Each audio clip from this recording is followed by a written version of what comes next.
یہ اگر اس عمل کو ہم عمل کی حیثیت سے دیکھیں تو بظاہر یہ تو شرکی عمل تو نہیں ہے نا، لیکن یہ ایسے اعمال ہیں کہ یہ شرک کی طرف لے کر جاتے ہیں اور لے گئے ہیں امت اس میں اب شرک میں مبتلا ہے۔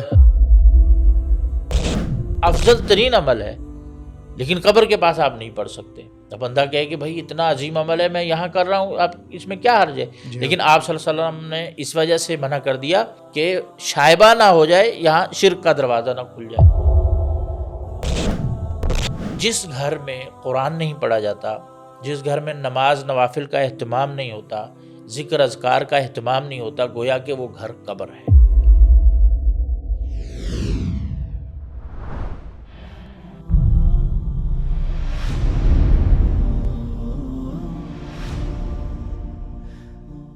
السلام علیکم ورحمۃ اللہ، بسم اللہ والصلاۃ والسلام علی رسول اللہ۔ ناظرین کرام، میں ہوں جمشید سلطان، میرے ساتھ موجود ہیں فضیلت الشیخ خالد حسین گرائے صاحب۔ ناظرین کرام، آج ہم جس موضوع پر بات کرنے جا رہے ہیں وہ ہے حمایت التوحید۔ جیسے اللہ رب العالمین نے قرآن مجید میں اور اسلام اور ایمان کے رکن میں سب سے پہلا رکن کلمہ لا الہ الا اللہ کا جو ہے وہ ذکر فرمایا ہے اور اس کو اہمیت دی ہے، خود نبی کریم صلی اللہ علیہ وسلم جو کہ آخری پیغمبر تھے، انہوں نے توحید کے حوالے سے کتنا اہتمام کیا اور اس بارے میں ہمیں کیا رہنمائی کی ہے، آج ہم شیخ صاحب سے اس بارے میں گفتگو کرنا چاہیں گے۔ شیخ صاحب بتائیے، نبی کریم صلی اللہ علیہ وسلم نے توحید کے حوالے سے اتنی اہمیت کیسے اور کن طریقوں سے دی ہے؟ الحمدللہ وکفا والصلاۃ والسلام علی رسول اللہ وعلی آلہ وصحبہ ومن والہ بعد۔ توحید یہ اصل دین کی بنیاد ہے، تو اگر توحید میں تھوڑا سا بھی خلل آ جائے، تھوڑی سی بھی کمی آ جائے، تو سمجھے کہ انسان کا ایمان ڈگمگا جاتا ہے۔ تو اس عمل کی اہمیت کے پیش نظر رسول اللہ صلی اللہ علیہ وسلم نے اس کے توحید کی حفاظت کا اتنا شدت سے اہتمام کیا ہے، اتنی یعنی کہ اس کی طرف توجہ دلائی ہے، اور اس میں ادنا سا بھی کہیں سے کوئی دروازہ کھلتا تھا، رسول اللہ صلی اللہ علیہ وسلم نے اس کو فوراً بند کیا ہے کہ یہاں سے جو ہے نا توحید کی تنقیص نہ ہو جائے یا کمی نہ آ جائے۔ اب اس کے سامنے کچھ چیزیں تو ہم پہلے گزشتہ ایپیسوڈز میں بیان کر چکے ہیں کہ آپ صلی اللہ علیہ وسلم نے صالحین کی ذات میں غلو سے غلو منع کرنے کیا سے ہے، منع کیا ہے، آپ صلی اللہ علیہ وسلم نے قبروں کے پاس عبادت سے منع کیا ہے، آپ صلی اللہ علیہ وسلم نے قبروں کو پختہ کرنے سے منع کیا ہے، آپ صلی اللہ علیہ وسلم نے قبروں پر بیٹھنے سے، مجاور بن کر بیٹھنے سے منع کیا ہے، آپ نے قبروں پر عرس میلے لگانے سے منع کیا ہے۔ یہ ساری جو چیزیں آتی ہیں، یہ اگر اس عمل کو ہم عمل کی حیثیت سے دیکھیں تو بظاہر یہ تو شرکی عمل تو نہیں ہے نا، لیکن یہ ایسے اعمال ہیں کہ یہ شرک کی طرف لے کر جاتے ہیں اور لے گئے ہیں امت اس میں اب شرک میں مبتلا ہو چکی ہے ان وسائل کے ذریعے سے۔ اس لیے رسول اللہ صلی اللہ علیہ وسلم، کیونکہ ما ینطق عن الہوا ان ہوا الا وحی یوحی، رسول اللہ صلی اللہ علیہ وسلم وحی کے ذریعے بات کرتے تھے، لہذا آپ صلی اللہ علیہ وسلم نے ہر اس دروازے کو جہاں سے دراندازی ہو سکتی تھی اور توحید متاثر ہو سکتی تھی، آپ صلی اللہ علیہ وسلم نے اس کو بند کیا ہے۔ اب دیکھیں، مثال کے طور پہ انہی وسائل میں سے ایک وسیلہ یہ ہے کہ آپ صلی اللہ علیہ وسلم نے ہر اس مقام پر عبادت سے منع کیا ہے جہاں پر غیر اللہ کی عبادت کا شائبہ پیدا ہو سکتا ہے یا غیر اللہ کی عبادت ہوتی تھی۔ اب آپ مثال دیکھیں، نماز ہے، نماز کتنا عظیم عمل ہے، ارکان اسلام میں کتنی اس کی اہمیت ہے، لیکن جہاں توحید کا معاملہ آیا، آپ صلی اللہ علیہ وسلم نے قبر کے پاس نماز پڑھنے سے روک دیا، جنازے کو سجدہ کرنے سے روک دیا۔ نماز آپ افضل ترین عمل ہے، لیکن قبر کے پاس آپ نہیں پڑھ سکتے۔ اب بندہ کہے کہ بھائی اتنا عظیم عمل ہے، میں یہاں کر رہا ہوں، اب اس میں کیا حرج ہے؟ لیکن آپ صلی اللہ علیہ وسلم نے اس وجہ سے منع کر دیا کہ شائبہ نہ ہو جائے، یہاں شرک کا دروازہ نہ کھل جائے۔ آپ صلی اللہ علیہ وسلم نے قبر کے پاس جو ہے اموات سے دعا مانگنا، وسیلے کے لیے ان کو پکارنا، اس سے آپ نے منع کیا ہے، کیونکہ یہ دروازہ ہے شرک کا۔ اسی طرح جو دیگر اعمال ہیں، قبروں کو پختہ کرنا، وہاں چراغاں کرنا، یہ سب ہم باتیں بتا چکے ہیں. ان سب سے کیوں روکا ہے رسول اللہ صلی اللہ علیہ وسلم نے؟ تاکہ کہیں یہ نہ ہو کہ یہ دروازہ بن کر امت جو ہے شرک میں مبتلا نہ ہو جائے. اس حوالے سے ایک حدیث بھی ضروری ہے بیان کرنا کہ آپ صلی اللہ علیہ وسلم نے فرمایا کہ لا تجعلوا بیوتکم قبورا، کہ اپنے گھروں کو قبریں نہ بناؤ، قبرستان نہ بناؤ. گھروں کو قبرستان کیوں نہ بناؤ؟ یعنی کہ جس گھر میں قرآن نہیں پڑھا جاتا، جس گھر میں نماز نوافل کا اہتمام نہیں ہوتا، ذکر اذکار کا اہتمام نہیں ہوتا، گویا کہ وہ گھر قبر ہے. کیوں کہ قبروں میں یہ کام جائز نہیں ہے، جائز نہیں. قبروں میں یہ کام منع ہے. تو آپ صلی اللہ علیہ وسلم نے فرمایا کہ اپنے گھروں کو قبرستان نہ بناؤ. تو مطلب یہ ہے کہ اگر ہم گھر میں قرآن پڑھیں گے، نماز پڑھیں گے، ذکر و اذکار کریں گے، تو وہ ہم نے اس کو قبرستان بننے سے روک دیا.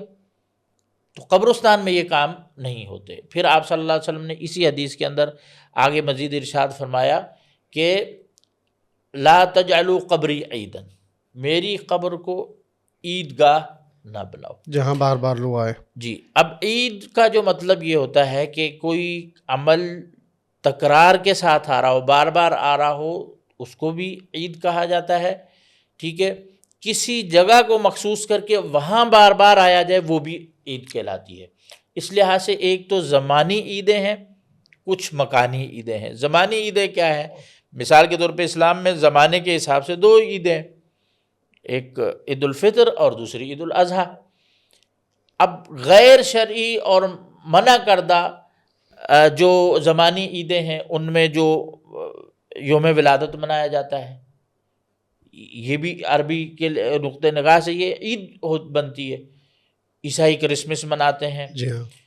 یہ سب، یا لوگ کچھ عرس مناتے ہیں، یہ زمانوں کے ساتھ خاص کر کے، تاریخیں مخصوص کر کے. یہ غیر شرعی ساری عیدیں ہیں. شرعی عید عید الفطر اور عید الاضحیٰ ہے.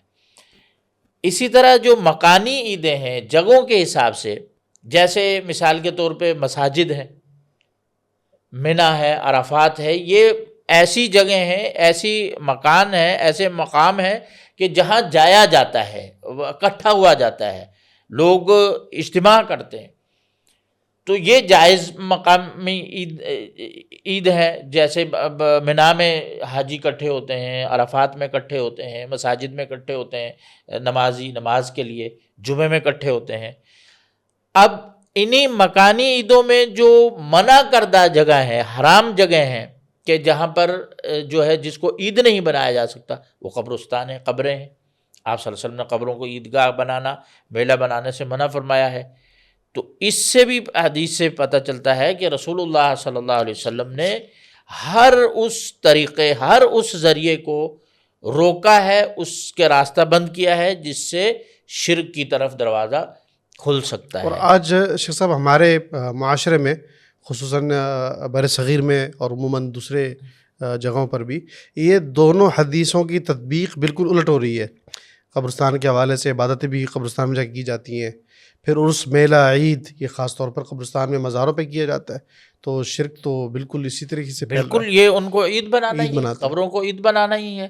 اسی طرح اگر آپ صلی اللہ علیہ وسلم کو الفاظ آپ دیکھیں کہ الفاظ میں بھی آپ نے اتنا احتیاط برتنے کا حکم دیا ہے، کوئی ایسا لفظ منہ سے نہ نکل جائے جس میں اللہ کی توحید میں کوئی تنقیص نہ آ جائے. جی ہاں. اب ایک صحابی تھے، انہوں نے رسول اللہ صلی اللہ علیہ وسلم کے بارے میں کہا ما شاء اللہ و شئت، اگر اللہ چاہیں اور آپ چاہیں تو یہ کام ہو جائے. اللہ کے رسول نے کہا جعلتنی للہ ندا، آپ صلی اللہ علیہ وسلم نے فوراً ان کو روکا. آپ ناراض ہوئے، اجعلتنی للہ ندا، کیا آپ نے مجھے اللہ کا شریک بنا دیا؟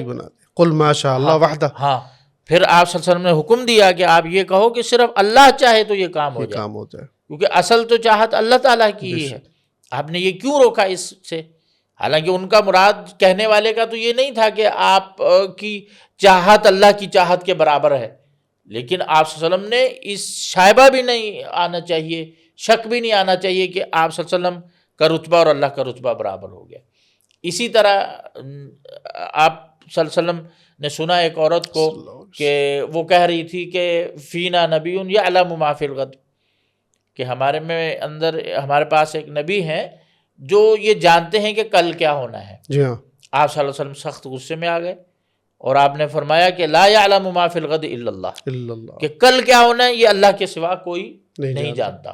تو یہاں ایک شرک کا شائبہ ہو رہا تھا کہ اللہ کے علم میں شرک، کہ لوگ یہ سمجھتے کہ شاید اللہ تعالیٰ کا جو علم غیب ہے رسول اللہ صلی اللہ علیہ وسلم کے پاس بھی وہی علم غیب ہے۔ تو آپ صلی اللہ علیہ وسلم نے فوراً منع فرمایا کہ یہ کل کیا ہونا ہے یہ صرف اللہ تعالیٰ جانتے ہیں۔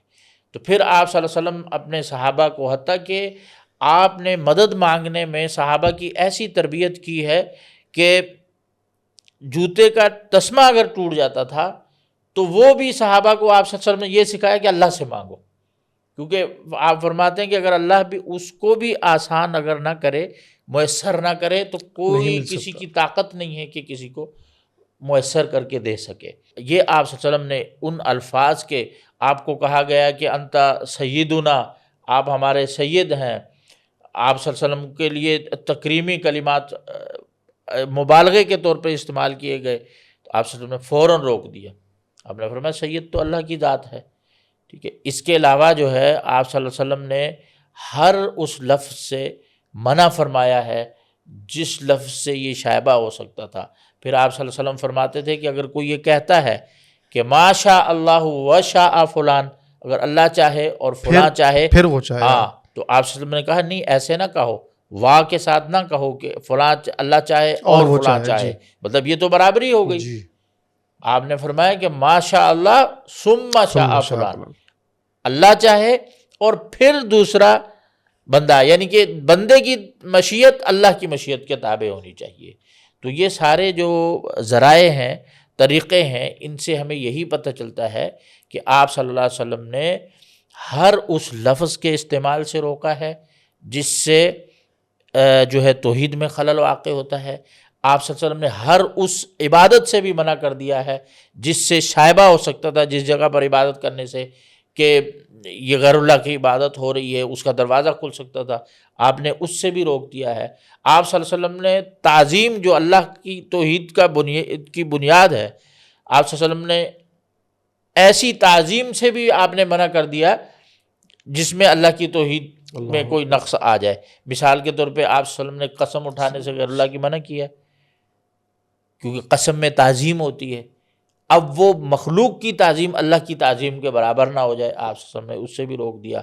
تو یہ اگر ہم توحید کے نصوص پڑھتے ہیں، قرآنی آیات پڑھیں، احادیث پڑھیں، ہمیں پتہ چلتا ہے کہ یہ جو حدود ہیں توحید کی، اس کی رسول اللہ صلی اللہ علیہ وسلم نے بدرجہ اتم میں حفاظت کی ہے۔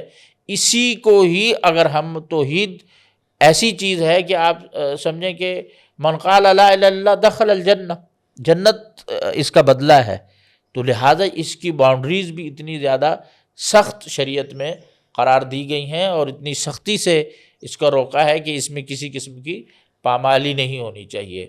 اچھا، یہاں ایک چیز ذکر کرنا ضروری ہے۔ آپ ہمارے معاشرے میں دیکھیں کہ آج کل بہت سے داعیان ہیں، وہ کہتے ہیں کہ آپ عقیدے کو تھوڑی سی نرمی کر لیں اور امت کو اکٹھا کر لیں، امت کو بس جمع کرنا چاہیے۔ بھائی جب عقیدہ ہی نہیں ہے تو پھر کس چیز پر ہم نے جمع ہونا ہے؟ بنیاد تو لا الہ الا اللہ ہے، بنیاد تو اصل توحید ہے، توحید ہے، ٹھیک ہے۔ تو اگر امت متحد ہو سکتی ہے تو صرف عقیدہ توحید پر متحد ہو سکتی ہے۔ اگر عقیدہ کو ہم نے چھوڑ دیں، اس میں ہی نرمی لے آئیں، اس میں ہی لچک پیدا کر لیں، تو ودوا لو تدہنوا فیدہنون، کہ مشرکین کی یہ خواہش تھی کہ آپ صلی اللہ علیہ وسلم تھوڑی سی نرمی دکھائیں، تو وہ نرم ہونے کے لیے تیار تھے۔ تو عقیدہ اصل بنیاد ہے۔ اگر امت کا اتحاد ہو سکتا ہے، اتفاق ہو سکتا ہے، تو صرف اور صرف عقیدہ توحید پر ہو سکتا ہے۔ عقیدے کو چھوڑ کے جو اتحاد ہوگا، اس اتحاد میں نہ کوئی برکت ہے، نہ اس کا کوئی فائدہ ہے، نہ ثمرہ ہے، بلکہ الٹا جو ہے عذاب اور وبال ہے، ٹھیک ہے۔ تو لہٰذا ہمیں یہ تمام مسلمانوں کو کوشش کرنی چاہیے کہ بھائی توحید ہی جنت کی کنجی ہے، اس کے بغیر جنت میں داخلہ ممکن نہیں ہے۔